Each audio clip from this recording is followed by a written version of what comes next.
আমি এই মুহূর্তে দাঁড়িয়ে আছি মহাখালী রেল ক্রসিংয়ে। আমার ঠিক পিছনে সেনা সদস্যরা এভাবেই প্রস্তুতি নিয়েছেন এবং তারা অবস্থান করছেন।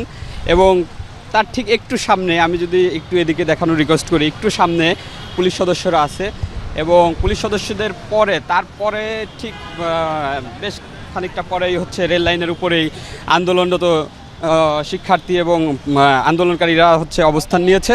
এবং তাদেরকে আসলে এখানে কিছুক্ষণ পর পর মাইকিং করে সিকিউরিটি ফোর্সের পক্ষ থেকে বলা হচ্ছে তারা যেন সামনের দিকে না আসে।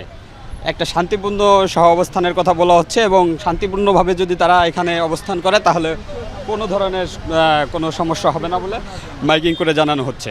কিন্তু যদি এই স্টুডেন্টরা সামনের দিকে আসতে চায়, আরও সামনের দিকে চলে আসে, তাহলে হয়তো তাদের ছত্রভঙ্গ করতে তারা হয়তো আইন প্রয়োগ করতে পারে, এমনটাই মাইকে বলা হচ্ছে। এই ছিল এখানকার সর্বশেষ খবর।